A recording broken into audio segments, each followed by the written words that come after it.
ਸਤਿ ਸ਼੍ਰੀ ਅਕਾਲ। ਤੁਸੀਂ ਜੁੜੇ ਹੋਏ ਹੋ ਪੰਜਾਬੀ ਰੇਡੀਓ USA ਦੇ ਨਾਲ ਤੇ ਇਸ ਵੇਲੇ ਦੀ ਵੱਡੀ ਖਬਰ ਇੰਗਲੈਂਡ ਤੋਂ ਆ ਰਹੀ ਹੈ। ਇੰਗਲੈਂਡ ਦੇ ਵਿੱਚ ਇੱਕ ਭਾਰਤੀ ਮੂਲ ਦੇ ਬੰਦੇ ਤੇ 7 ਸਾਲ ਦੀ ਪਾਬੰਦੀ ਲਾਈ ਗਈ ਹੈ ਰੈਸਟੋਰੈਂਟ ਚਲਾਉਣ ਦੇ ਮਾਮਲੇ ਦੇ ਵਿੱਚ।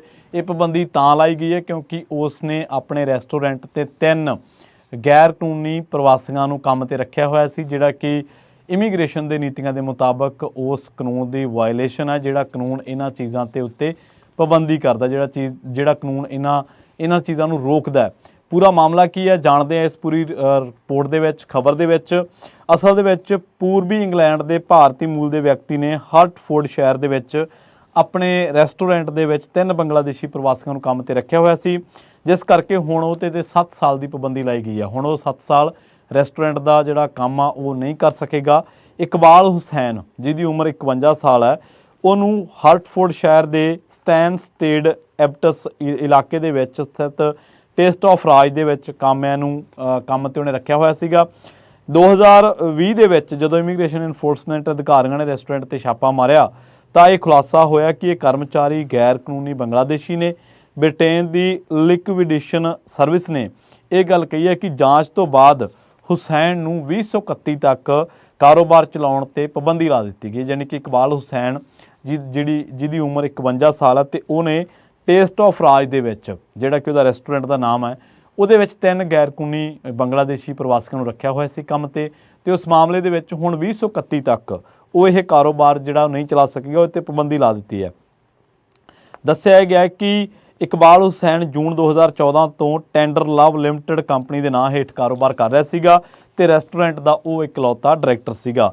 एक न्यूज़ एजेंसी है IG न्यूज़ ते एक खबर छपी है जिहदे मुताबक जिहड़ी कि अमर उजाला के हवाले दे नाल छापी गई है। तो इस मुताबक एक जिहड़ी खबर है वो Punjabi post Canadian Punjabi post जिहड़ा अखबार है उहदे ते भी छापी गई है। तुसीं देख सकते हो उहदा प्रिंट आउट आ अपने कोले। ते जिहड़ी IG वैबसाइट आ उहदे ते जिहड़े हवाले दिते गए ने, केविन रेड दस्सिया गया जिहड़ा कि चीफ इन्वेस्टिगेटर सीगा, उहदे विच इह दस्सिया गया कि जिहड़ा हुसैन आ वो गिल्टी पाया गया employing worker without carrying out require right to work checks. इहदे नाल breach of the Immigration Asylum and Nationality Act 2006 का जिहड़ा नैशनैलिटी एक्ट है, नैशनैलिटी एक्ट ते इहदे नाल असाइलम दा एक्ट है जिहड़ा उहनूं तोड़न दे मामले दे विच ते ब्रीच ऑफ द इमीग्रेशन के मामले दे विच उहनूं गिल्टी करार दिता गया। ये कहना कि सीरीयस ब्रीच ऑफ लॉ है तो स्टैंडर्ड्स एक्सपैक्टड ऑफ कंपनी डायरैक्टर्स, जिन्ने भी कंपनी के डायरैक्टर्स ने जां स्टैंडर्ड्स ने उन्हों की भी यह वायलेशन है।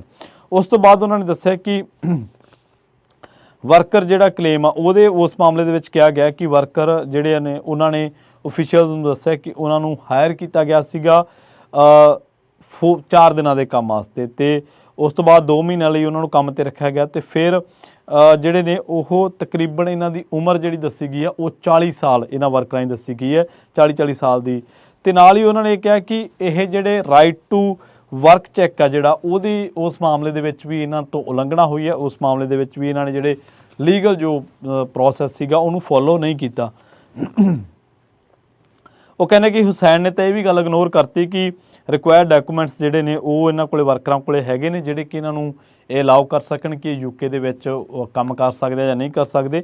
ਸੋ ਸੂਰਨ ਪੜਿਆਚੀ ਜਿਹੜੇ ਕਿ ਹੋਮ ਆਫਿਸ ਨੇ ਇਮੀਗ੍ਰੇਸ਼ਨ ਇਨਫੋਰਸਮੈਂਟ ਦੇ, ਉਹਨਾਂ ਨੇ ਕਿਹਾ ਕਿ illegal work force honest workers out of the work, ਪਰ ਇਹ ਜਿਹੜੇ ਕਹਿੰਦੇ ਨੇ ਕਿ we are cracking down on illegal operation by the increasing enforcement activity and tripling penalties।